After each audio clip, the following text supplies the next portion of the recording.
Bonjour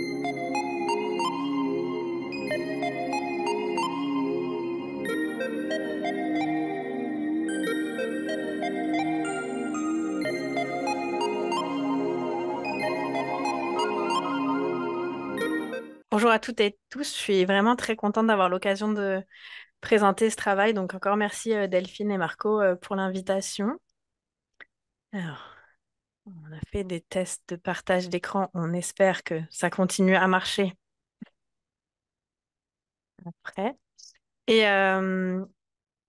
donc ce travail, c'est moi qui le présente aujourd'hui, mais c'est vraiment un travail collectif avec tous et toutes les collègues qui sont sur ma diapo d'introduction et qui font partie du réseau Sciences Ensemble sur lequel je vais revenir tout de suite.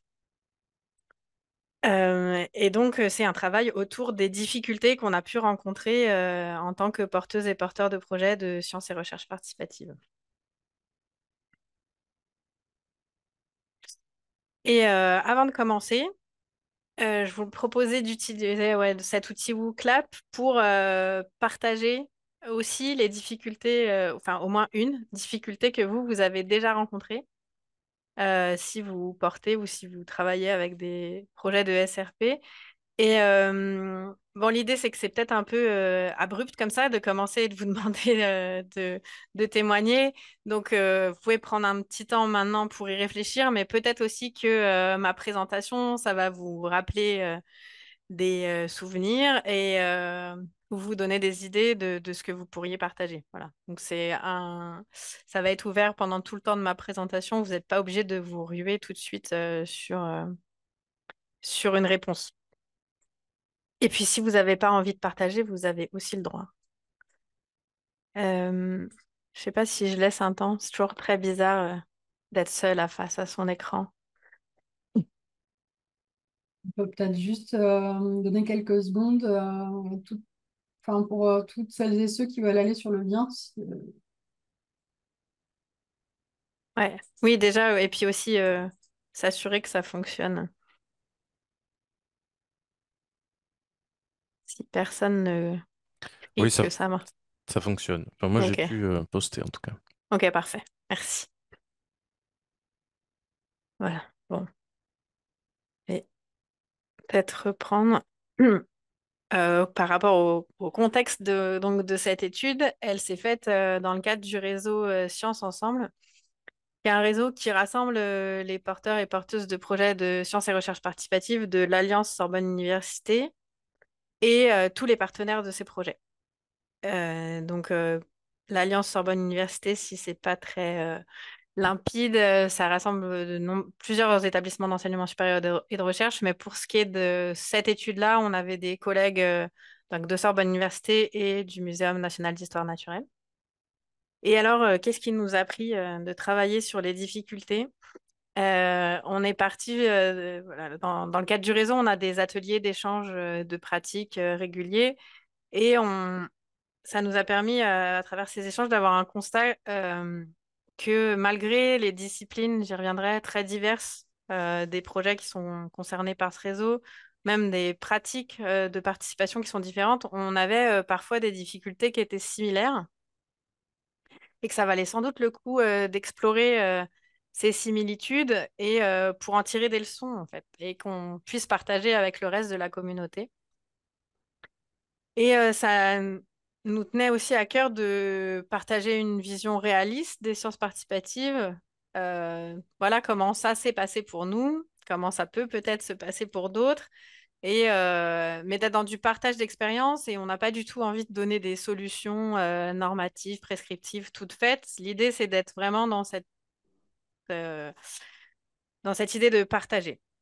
Et en fait, ça fait écho à un article d'un collectif de chercheurs européens, donc issus en partie de l'EXA, la European Citizen Science Association, qui a déjà fait un travail sur les erreurs euh, qu'on peut commettre quand on porte un projet de sciences ou recherche participative, et donc qui appelle à s'inscrire dans la culture de l'erreur, à donc pas avoir peur de partager les erreurs qu'on fait et du coup, les aborder d'une manière plutôt réflexive que de les cacher. Donc voilà pourquoi on s'est lancé là-dedans. Et donc, le petit groupe de collègues qui étaient partants pour aller plus loin qu'un atelier Science Ensemble sur cette question, en fait, à nous tous, on porte, toutes et tous, on porte 11 projets qui sont, donc je l'ai déjà dit, dans des disciplines variées. Là, vous les avez représentés. Donc, on a de l'archéologie, de la linguistique, de l'astronomie, de la géologie. Moi, donc, Delphine l'a dit, je travaille plutôt en environnement. Et puis, il y a aussi une collègue qui travaille plus sur la biodiversité, que je connais bien aussi. Et ces différents projets, ils s'adressent à des publics qui sont variés. Donc, bon, je ne veux peut-être pas faire ma liste à l'après-vert, mais voilà, on a des projets qui sont très larges, qui s'adressent à un public très nombreux, sans avoir. C'est pas des communautés qui sont constituées avant le projet, mais à l'inverse, il y a des projets où c'est auprès d'une communauté locale déjà constituée. Donc, on a aussi des formes, voilà, des publics variés, des formes de participation qui sont différentes. Et les types de données qui sont collectées sont aussi différentes, rien que du fait des disciplines qui sont concernées. Et donc, cette grosse diversité, elle nous permet d'avoir une réflexion qui est au-delà des spécificités des projets et qui permet d'être transverse et de faire ressortir peut-être des choses voilà, similaires et qui sont un peu inhérentes aux sciences et recherches participatives et voilà, qui ne sont pas spécifiques d'un champ disciplinaire, d'un type de pratique. Et donc, pour faire ça, on a fait plusieurs ateliers sur des temps variables, donc parfois des ateliers de 2 heures, mais parfois on s'est enfermé pendant 2 jours. Ça a duré 3 ans. Et on en est arrivé à, en fait, 3 types d'erreurs, et que pour cette présentation, j'en ai coupé une en deux. Mais vous verrez au début de la présentation, je mettais le lien. Ce travail, il a fait l'objet d'un article. Donc, dans l'article, on n'a que 3 types d'erreurs. Mais euh, donc, le premier type d'erreur, c'est celles qu'on ne referait pas, qui peuvent être liées à de l'inexpérience, mais pas que. Voilà, et on a mal évalué comment ça se passerait. Voilà, ça arrive de se tromper. C'est vraiment des erreurs pleines. Et puis, ben, on essaye de ne pas les refaire, mais ben, ça arrive de se tromper. L'autre type d'erreurs, elles sont un peu inhérentes au SRP, mais c'est pour ça que je les ai coupées en deux. Elles ont pas des origines qui sont similaires. La première, c'est inhérente au SRP parce qu'il y a encore beaucoup autour de nous des gens qui ont des fausses idées de ce que sont ces projets. Et donc, parfois, ça frotte dans nos relations avec nos financeurs, avec nos institutions, avec les partenaires aussi parfois. Et donc, ça crée des difficultés. C'est lié au SRP, mais on espère qu'à l'avenir, ça n'existera plus parce qu'il n'y aura plus de fausses idées sur les SRP. Et l'autre type d'erreur, ben, ça vient du fait qu'on a des incertitudes. Et là, pour le coup, ben, peut-être que ça ne changera jamais. J'y reviendrai. Et enfin, le dernier type, c'est des difficultés qu'on a rencontrées et qui ont conduit à des résultats inattendus, plutôt positifs. Donc, ça permet de finir euh, les réflexions sur une note positive, plutôt agréable. Donc, je vais essayer sans être trop longue de vous donner à chaque fois un type d'exemple par type d'erreur, parce que sinon, ça reste un peu flou et hors sol. Donc, parmi les erreurs que nous referions plus, vous verrez sur mes diapositives, j'ai mis entre guillemets des phrases qui sont ces erreurs-là, qui sont une mauvaise conception une mauvaise idée pour un projet de SRP. Et donc, dans la conception d'un projet, l'idée que simplifier au maximum la tâche pour les volontaires assure une plus grande participation et que donc c'est une bonne idée. Ça s'est avéré faux pour nos projets. Donc, l'exemple que j'ai mis là, c'est un observatoire qui avait été lancé en 2014, si je ne me trompe pas, qui s'appelait 50 000 observations pour la forêt. Ça aurait été mieux avec un S, pardon. Et donc l'idée, c'était que les promeneurs, promeneuses en forêt puissent signaler la présence de 24 espèces forestières. Donc c'est très simple. On se balade, on voit un écureuil, on le dit. Sauf que du coup, ben, que ce soit moi qui le dise ou le promeneur juste derrière ou le promeneur juste avant, en fait, il n'y a pas une vraie valeur à ma participation. Je me dis pas que si je le fais pas, c'est dramatique parce qu'on se dit que n'importe qui peut le faire et il n'y a pas une vraie plus-value à participer. Et au final, il y a eu un peu moins de 4000 données collectées, ce qui n'est pas si ridicule, mais que pour les objectifs scientifiques du projet, ce n'était pas suffisant et donc il a été arrêté. Dans le même ordre d'idée, sur un programme que je coordonne qui s'appelle Lichen Go et qui utilise les lichens comme bioindicateur de la qualité de l'air, quand on l'a lancé, il y avait un peu cette idée que déterminer les lichens, donc mettre un nom sur une espèce de lichen, c'était compliqué. Donc on a essayé de s'affranchir de ça et de se dire, c'est pas grave, on va juste dénombrer le nombre d'espèces. Mais en fait, ça, c'est pas du tout intéressant pour quelqu'un qui veut se mettre à regarder les lichens. Ça veut dire qu'on voit la même espèce plusieurs fois et on met pas de nom dessus. Donc, les volontaires nous ont tout de suite dit que c'était hyper frustrant. Donc, on a rapidement changé ça. Et donc, l'idée de simplifier, c'était pas forcément une bonne idée. Et ça, on le met en lien avec une étude sur la théorie du jeu, où en fait, il faut trouver une expérience optimale entre euh, les performances, enfin, ce que peuvent fournir, c'est malvenu comme terme, mais voilà, ce à quoi sont prêts à participer les gens et ce qu'on demande. Si c'est trop dur, c'est anxiogène, on se dit qu'on n'y arrivera jamais et on le fait pas. Et si c'est trop facile, ben, on s'ennuie et on le fait pas plus.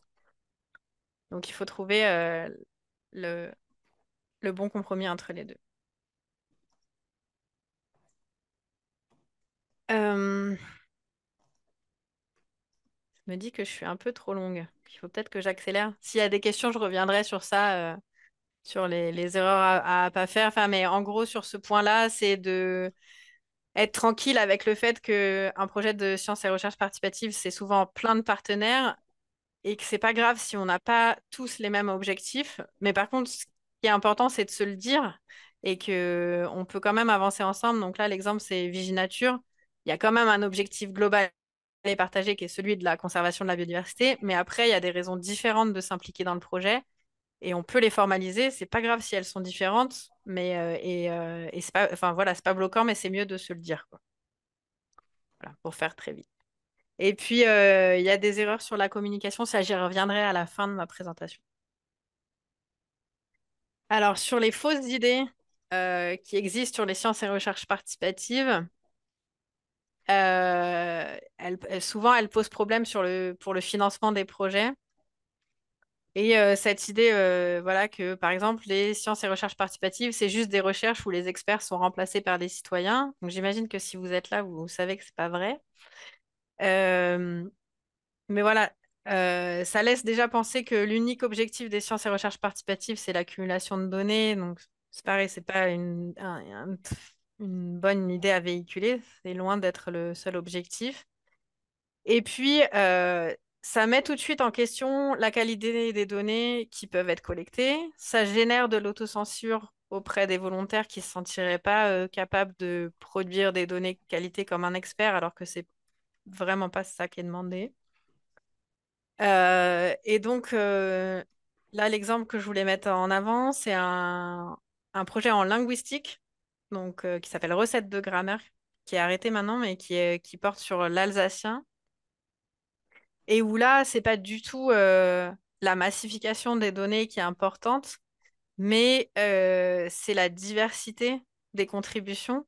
Avec, j'y reviendrai aussi, l'alsacien, il y a une grande diversité dans l'orthographe des mots et il y a une diversité très, très locale, micro-locale.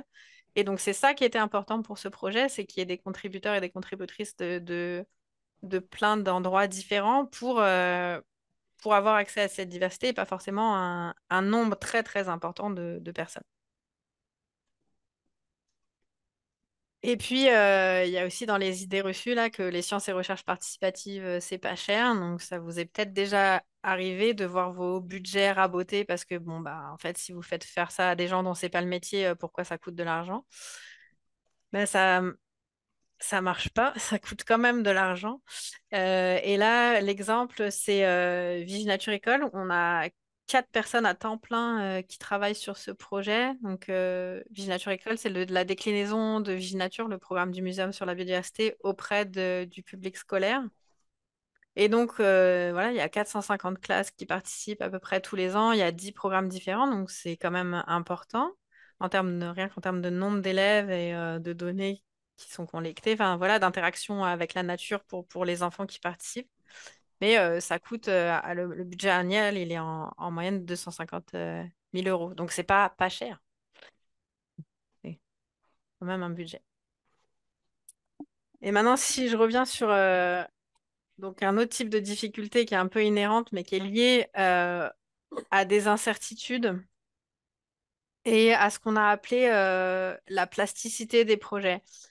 En fait, ce qu'on s'est rendu compte, c'est que quand on démarre dans un projet de sciences et recherche participative, c'est pas forcément formalisé, hein, mais en fait, on fait des hypothèses sur comment la participation va se passer, sur quel moyen va être le plus efficace pour interagir entre les différentes parties prenantes, comment on va faire connaître le projet, qu'est-ce qui sera le moyen le plus efficace pour que la participation se fasse et tout, et quel type de personnes participeront. On est obligé de faire des hypothèses parce qu'il faut bien se lancer, et parfois elles s'avèrent fausses, ces hypothèses, et c'est pas grave, on peut revenir, on peut réajuster le projet, mais de se dire que c'est pas grave et que c'est pas qu'on s'est trompé, qu'on était mauvais, qu'on savait pas bien estimer comment son projet fonctionnerait, c'est que juste, ben, on est obligé de faire des hypothèses et que parfois elles s'avèrent fausses.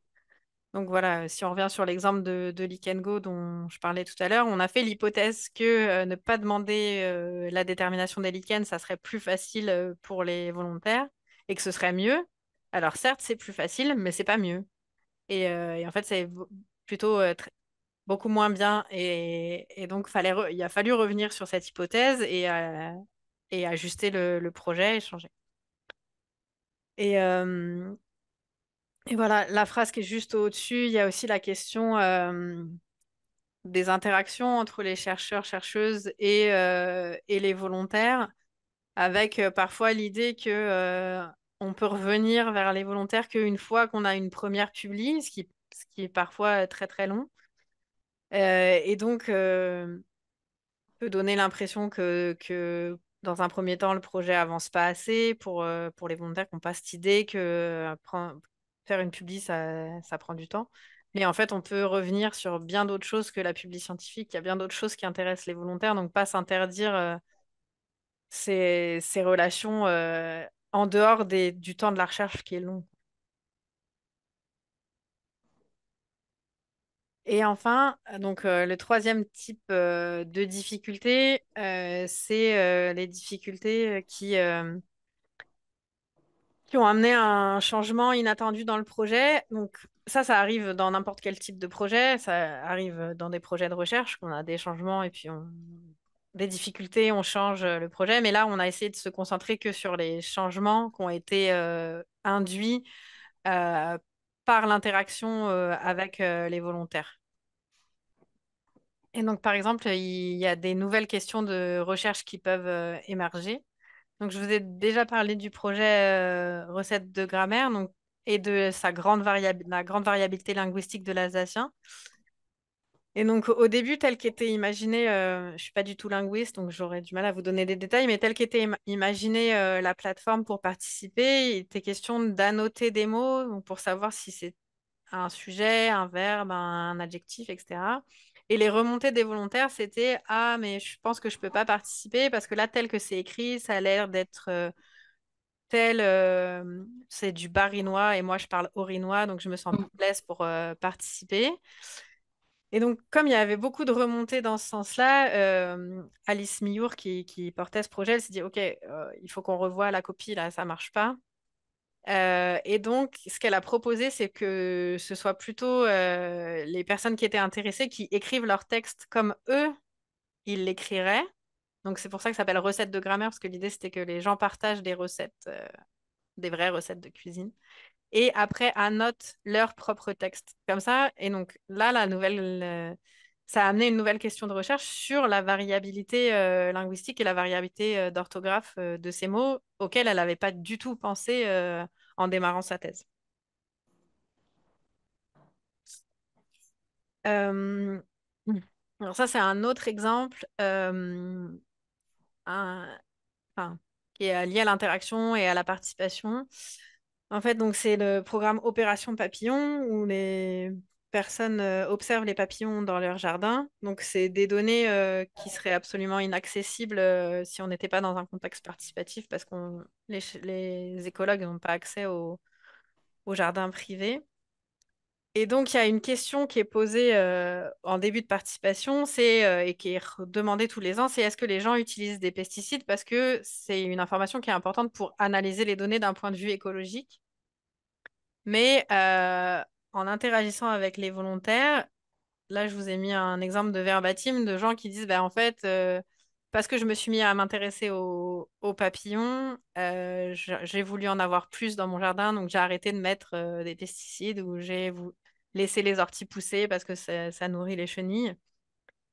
Et donc, ces témoignages, ça a fait émerger une nouvelle question de recherche qui est, ah, mais si on regardait si le temps de participation, s'il y avait une relation entre le temps de participation et la probabilité d'utiliser des pesticides pour les volontaires.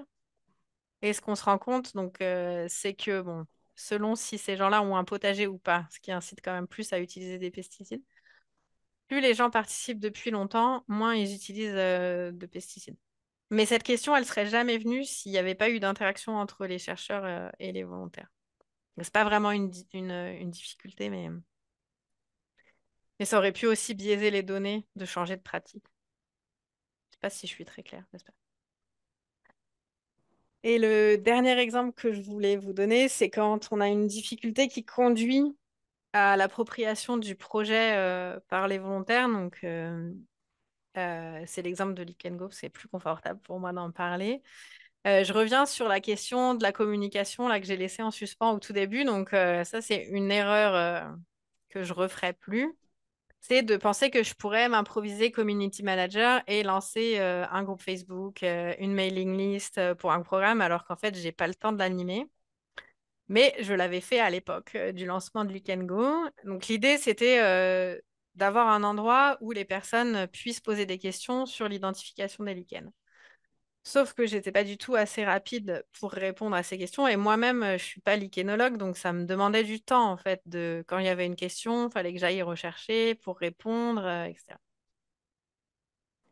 Et donc ça, forcément, le fait de ne pas être assez rapide, ça, dans un premier temps, ça générait du stress et c'était pas du tout confortable. Mais assez vite, il y a notamment deux volontaires, donc Françoise Périssa et Cécile Lambert, qui sont devenues expertes dans l'identification de lichen, qui sont bien, bien meilleures que moi, et qui se sont mis à répondre à ma place dans un premier temps, donc sur ces outils-là, sur Facebook ou principalement sur la mailing list au début, et qui sont venus en soutien aux autres volontaires. Donc moi, ça m'a enlevé ce stress de ne pas répondre à temps. Mais surtout, au fur et à mesure, bon, donc voilà, ça a créé une communauté d'apprentissage entre les volontaires avec Françoise et Cécile qui en sont les pivots parce qu'elles répondent vite et qu'elles sont disponibles. Et au fur et à mesure, en fait, ça leur a fait émerger l'idée que peut-être on avait besoin de nouveaux outils pour apprendre à déterminer les lichens. Et elles en ont fait dans leur coin, mais elles ont partagé. Et en fait, aujourd'hui, donc Lichen Go va avoir 10 ans là, mais aujourd'hui, on n'a pas de nouveaux outils sur Lichen Go qui sortent sans qu'elles soient impliquées dans la conception de l'outil. Donc elles ont intégré l'équipe et leur expertise est indispensable en fait. Voilà.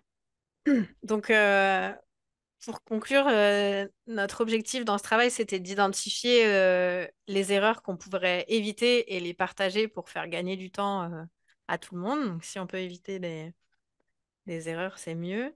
Mais aussi de reconnaître qu'il y a des difficultés auxquelles on va être confronté et que c'est pas grave.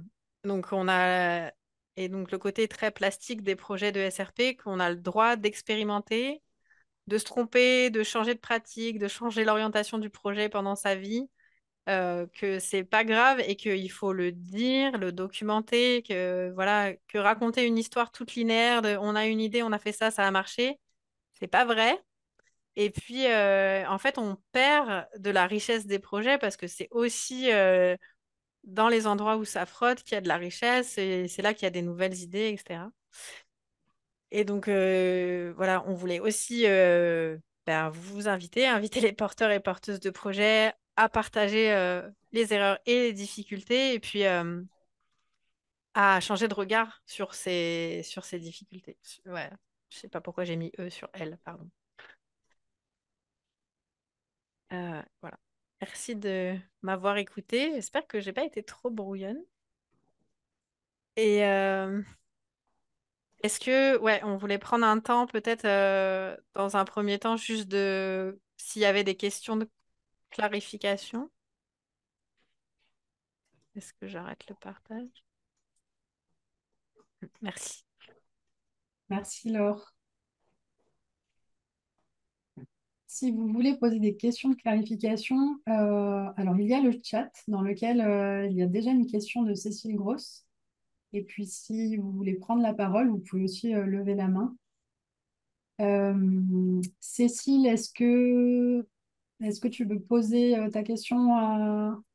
Avec plaisir, bonjour. Bonjour. Euh, Moi, je voulais rebondir, oui, dans ma question sur il ne faut pas faire les choses trop simples dès le départ dans la conception du projet pour faciliter la déclaration des volontaires. Mm. Et dans ce que j'ai expérimenté, parfois, ça, malgré tout, ça va nous manquer à la fin, que ce soit pas assez précis ou peut-être même il y a certaines données qui ne seront pas utilisables. Et donc ça, c'est le gros problème. Et finalement, plus récemment, on a choisi, c'est pas une question ce que je suis en train de faire. Bon, quand même, on a choisi de demander moins de précision, mais plus, pour pouvoir ensuite revenir vers les déclarants et essayer d'approfondir les données qui nous importent le plus. Est-ce que ça peut quand même fonctionner d'après vous ou c'est quand même une erreur dès le départ de conception? Ben, je sais pas parce que je suis pas experte je sais pas dans quelle discipline vous êtes, etc.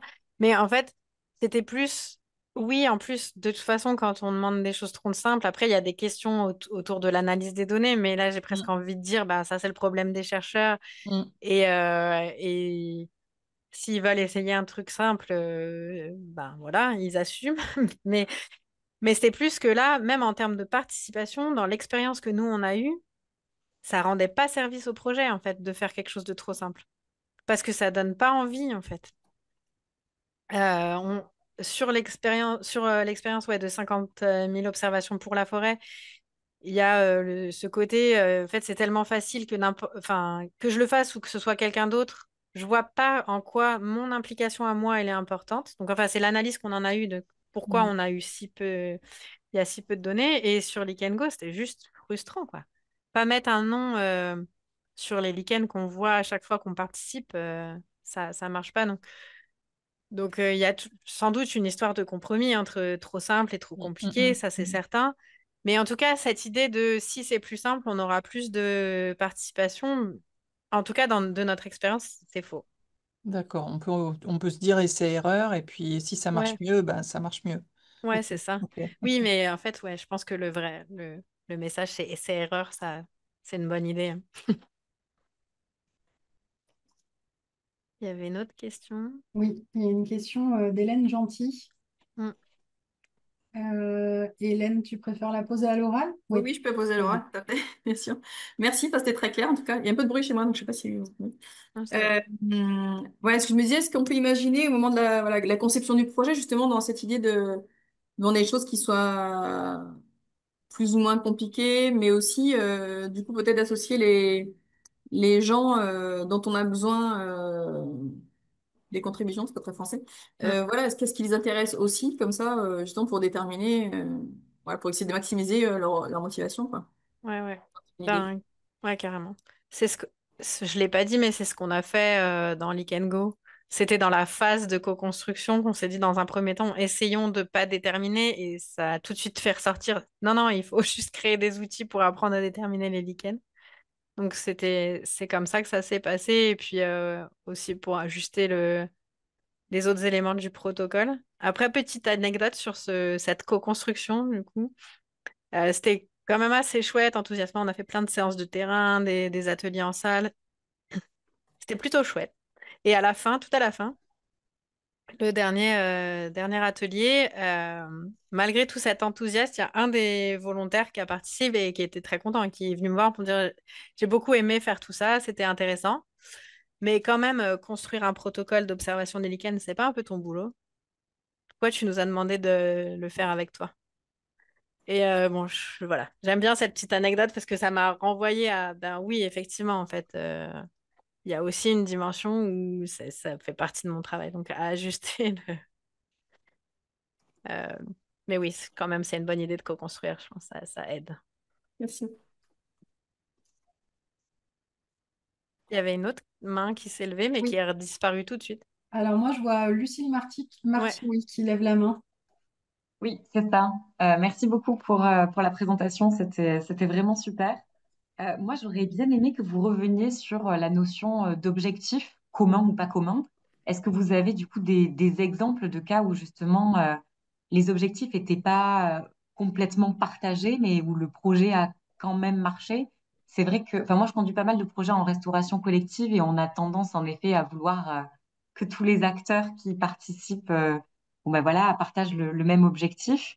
Et c'est vrai que parfois, et ça rejoint un petit peu ce que vous disiez à la toute fin avec votre participant qui vous a un peu challengé, ben, on constate que quand même, on attend de nous, les chercheurs, que ce soit, entre guillemets, nous qui ayons les bonnes idées. Et donc, Mm. justement, quand on veut remettre tout le monde au même niveau, euh, c'est pas évident, en fait. Et donc, enfin, enfin, voilà, je voulais vous demander si vous aviez des exemples là-dessus sur, voilà, la définition de la problématique, comment ça Ouais. fonctionne, peut-être, quand vous impliquez des acteurs, parce que, bon, ben voilà, souvent on constate qu'il y a quand même une attente hein, vis-à-vis de nous, enfin, les chercheurs, comme étant ceux qui auront, entre guillemets, les meilleures idées. Pas tout le temps, hein, mais enfin, bon, voilà, je voulais bien Ouais, avoir ouais. votre expérience là-dessus. Mm. Mais ouais, ouais, bah, mm.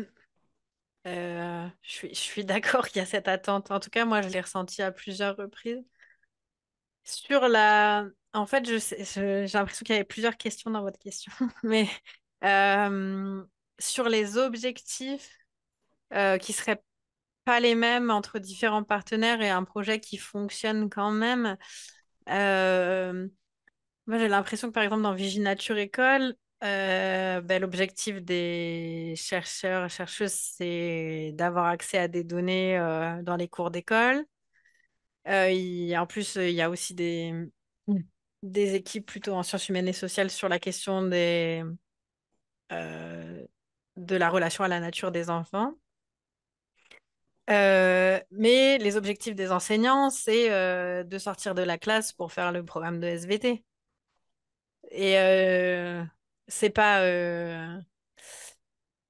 Ouais, voilà, c'est clairement pas le même objectif, même si derrière tout ça, il y a enfin, pourquoi on a envie de faire sortir les élèves de la classe, c'est pour qu'ils puissent connecter à la nature, avoir envie de la protéger. Donc la finalité de conservation de la biodiversité, elle est là.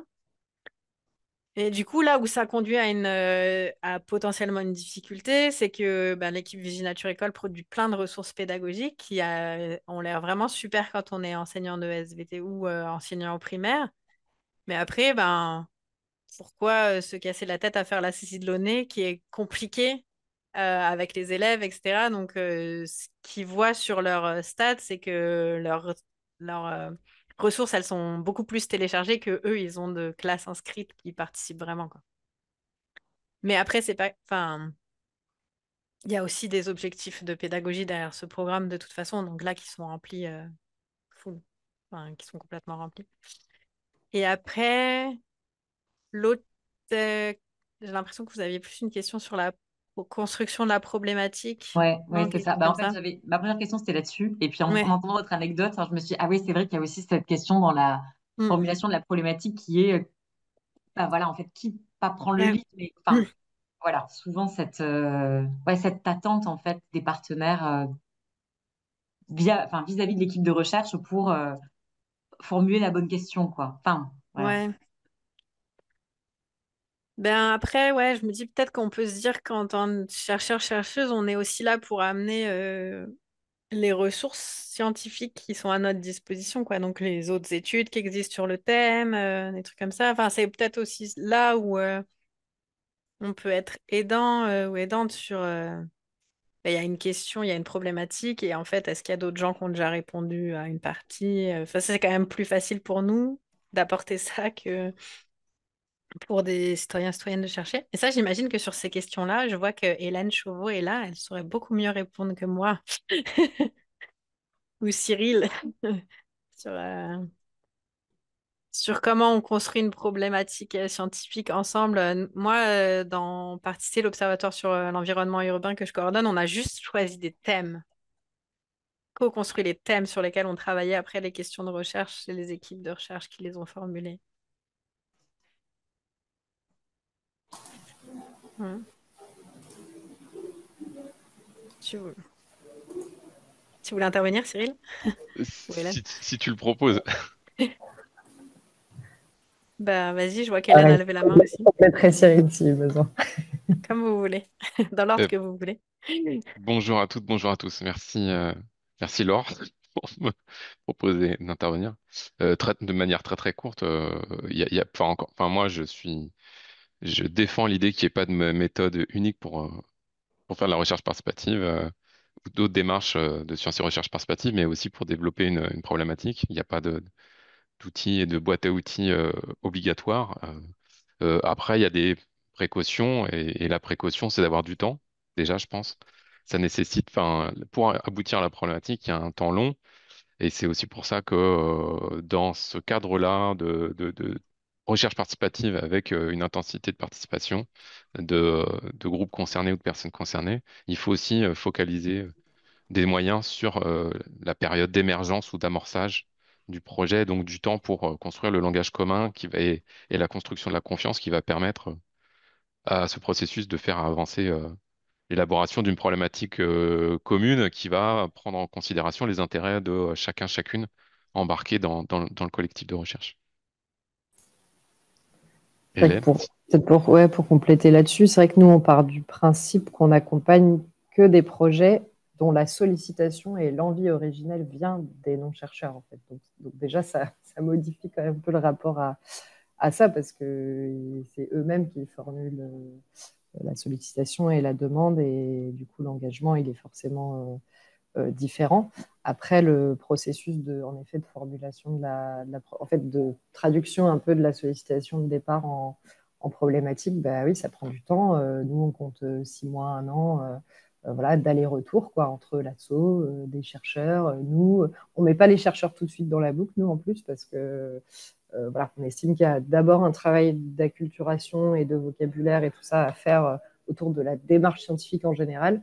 Et après, on l'amène à des chercheurs qui ont leur discipline, leur approche, etc. Mais que dans un deuxième temps, quoi, parce que voilà, on trouve que ça fonctionne mieux comme ça, en fait, que le groupe, il est déjà, le groupe ou la personne, mais plutôt les groupes, ils aient déjà travaillé voilà, sur vraiment ce qui, eux, les intéresse, plutôt que de directement interagir avec des chercheurs qui, eux, ont en fait les sujets qui les intéressent, ils les savent et ils tirent en général le projet vers le sujet qui va les intéresser. Et du coup, si le groupe n'a pas déjà assez formulé ce qui vraiment lui l'intéresse et la problématique qu'il veut traiter, bah, ça coince plus tard. En fait, au début, on peut avoir l'impression, ah, c'est super, ça match trop bien et tout. Et en fait, au bout d'un an, bah, en fait, le groupe se rend compte qu'il est allé vers ça parce que c'était vers ça que le chercheur voulait aller, mais qu'en fait, c'était pas vraiment de ça qu'il voulait parler. Donc, voilà, être vraiment très à l'écoute, quoi, c'est vraiment le truc principal sur cette phase-là, quoi. Alors, avec Marco, nous étions censés, pendant l'intervention de Laure, regarder les réponses sur les erreurs et difficultés que vous avez vécues, mais erreurs que nous ne referions pas, nous n'avons pas le bon lien. Non, c'est pas grave. Laure peut Mais Laure, Ouais, partager je peux l'écran. partager mon ouais, écran, ouais. C'est ça. En fait, comme c'est mon clap, je sais pas comment afficher. Ah, bref, moi je vois les résultats, mais si je partage pas mon écran, vous les voyez pas. Merci à tout le monde d'avoir mis des exemples. Et après, je sais pas. Peut-être est-ce que quelqu'un veut partager ou a identifié un type d'erreur, enfin, ou aurait un exemple en fait d'erreur à partager, que ce soit des erreurs à ne pas refaire, des fausses idées sur les SRP, des incertitudes inhérentes à ces démarches, ou des difficultés qui finalement ont abouti à de belles.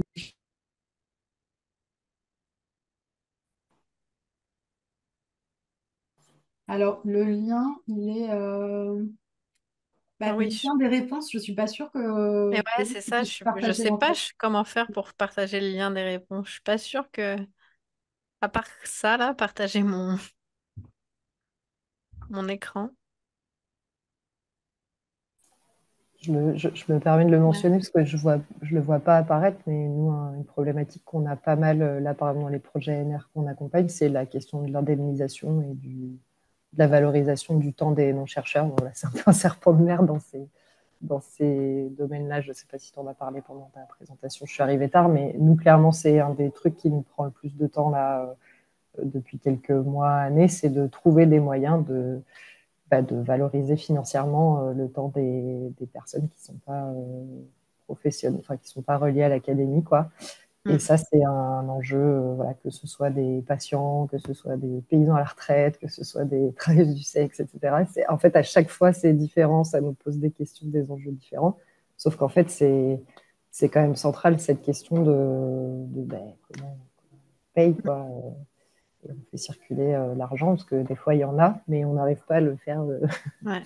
retomber sur les personnes et qui légitimement demandent de valoriser leur temps, quoi, surtout dans le monde associatif où en fait, c'est bien beau de leur demander de participer, mais voilà, c'est du temps qui passe pas à aller chercher des sous ailleurs, par exemple, donc il faut pouvoir le valoriser, quoi. Mm. Ouais. Non, ça, c'est un point dont on a discuté dans plusieurs ateliers là, quand on travaillait sur l'article. Il me semble qu'au final, on n'en a pas parlé parce que c'est pas un truc. Ouais, c'est tellement complexe. On se disait que ça valait peut-être le coup d'en faire une réflexion à part, quoi. Euh, Et alors, peut-être, je me permets, Laure, pour info, cette réflexion, on l'amène là en ce moment en interne dans l'Institut.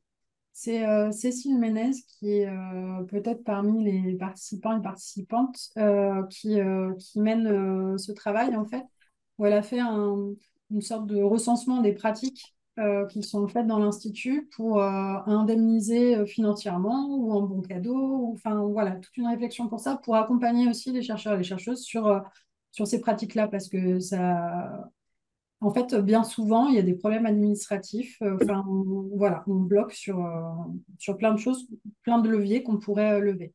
Et donc, cet inventaire, là, en fait, Cécile est en Il- train d'y travailler. Vas-y, Cécile, je te laisse la parole. Ouais.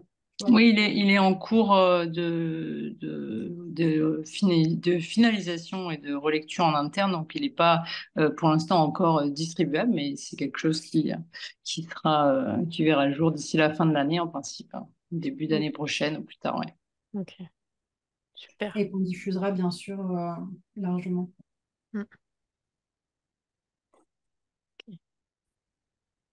Ouais, je voyais sur les témoignages, et puis Cyril l'a dit aussi, il y a la question du temps.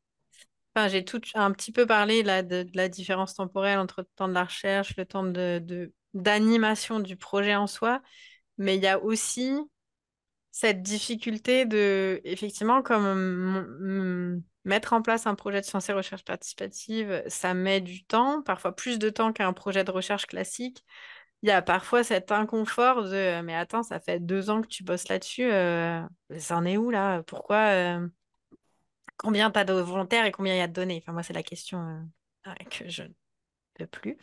Mais il y a ça et on avait toute cette discussion autour du temps, ouais. La temporalité des projets qui pose des difficultés, mais qui est liée avec les idées reçues et les fausses idées sur les SRP. Oui, ça prend du temps, quoi. Ça prend. que vous voulez que je repartage Oui, c'est l'écran? bien de les voir un petit peu. Ouais. Alors c'est dommage, on les voit pas en entier. Ah oui, ouais. Euh, voilà, si je clique dessus, ça les met en... Hmm. Hmm, effectivement.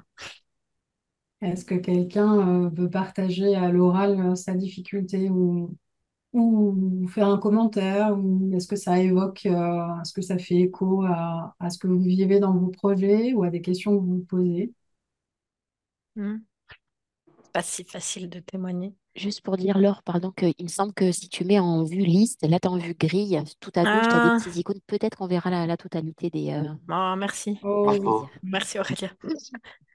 pour info, le webinaire en fait donc est enregistré et le replay et la retranscription de l'intervention de Laure seront mis en ligne sur le site, enfin sur la page web du portail Sciences Ouvertes, sur la page web dédiée au webinaire. Et peut-être, Laure, qu'on pourrait mettre aussi le résultat de ces erreurs partagées.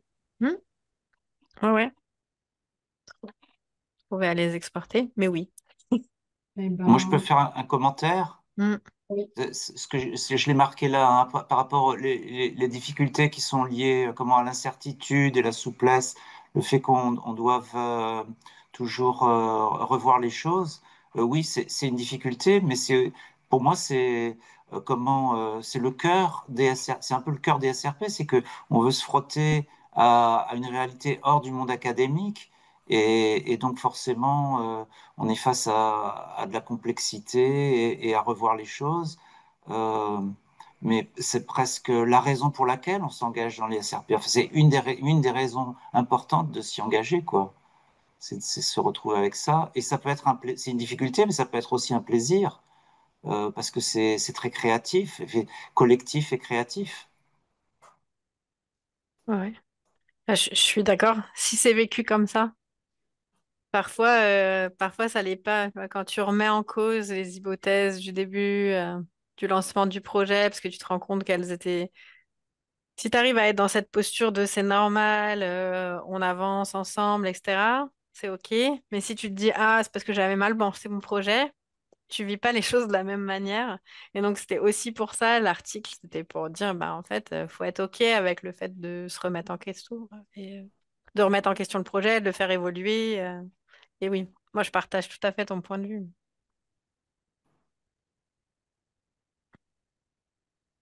l'impression que... Euh, et étant donné l'heure, Hmm, peut-être on peut aller vers la clôture hmm, doucement. ouais, Et ce qu'on voulait vous proposer, en fait, c'était un nouveau WooClap, mais qui permet de s'interroger chacun et chacune individuellement sur... je remets le lien. Et enfin, Laure, vas-y, je te laisse. ouais, ouais, c'est ça. Bah, l'idée, c'était de, pour vous et pour moi, qu'est-ce que vous gardez je change la question là, normalement, vous allez la voir apparaître. Qu'est-ce que vous gardez de la présentation et ouais, quel message vous gardez voilà, qu'est-ce que vous avez retenu pour vous, pour garder une trace de ce qu'on s'est dit. Et puis pour moi, c'est intéressant de savoir qu'est-ce qui a le plus marqué. Et donc, on peut prendre 1 ou 2 minutes Ouais. pour remplir tout ça.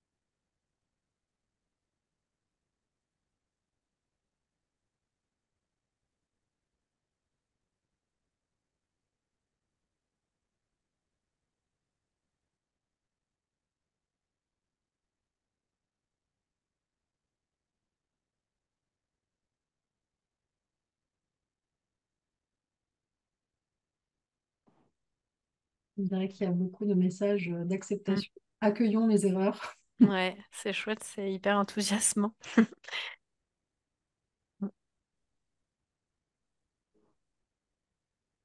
Ouais,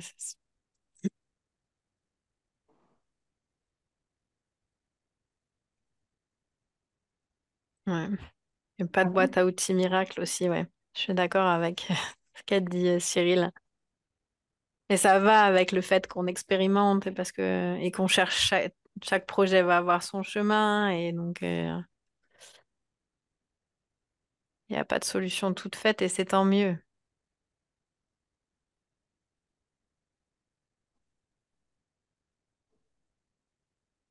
Mm.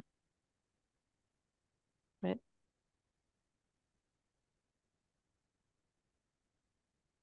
avant qu'on ne se quitte, est-ce qu'il y aurait un commentaire brûlant à partager ou pas forcément brûlant? En tout cas, des applaudissements. Merci. Mais ouais, c'est très enthousiasmant là vos messages. Enfin, ça n'a pas toujours été facile de travailler sur ce thème-là. On était convaincus que c'était important de le faire. On est très contente que l'article ait fini par sortir, après qu'on soit sollicité pour faire des webinaires. Et puis en plus, sentir que ça peut être utile, ouais, on se dit qu'on a bien fait. Mais du coup, il faut continuer. On peut continuer à partager nos difficultés et nos erreurs. Merci beaucoup. Ben, un grand merci Laure en tout cas pour cette présentation vraiment très Avec riche plaisir. et puis bah, qui nous invite donc à oser parler de nos erreurs. Donc déjà peut-être même pas que dans le milieu pro des SRP, ça peut être un message qu'on conserve là pour la journée. Et donc je l'ai déjà dit, mais pour celles et ceux qui souhaiteraient revoir ou partager le webinaire, l'enregistrement vidéo va être mis sur la page web donc, des webinaires que je vais remettre dans le chat avec la retranscription. Et puis, le prochain rendez-vous au sens large, il va porter sur un outil qui s'appelle ODK pour Open Data Kit. C'est un outil mutualisé, c'est une plateforme en fait open source de collecte de données qui est mutualisée, donc Einrae, qui peut être mis au service des projets de collecte participative. Et ce sera avec Pierre Balzergue de l'UMR Géo et David Carillon de l'UMR Tétis. Et ça aura lieu le 16 décembre à 11 heures. Donc sur la page du webinaire, vous retrouverez les infos dès qu'elles seront publiées. Et puis ce sera aussi diffusé dans la newsletter SRP d'INRAE. Voilà. Et puis ben, un grand merci à vous toutes et tous pour votre participation. Et encore merci à Laure. Avec Merci plaisir. Laure. Merci Merci beaucoup. Laure. Merci. Merci beaucoup. Au revoir. Et puis à très bientôt. Merci. Bonne À journée bientôt. à tous. Au Merci. revoir. Au Au revoir. revoir.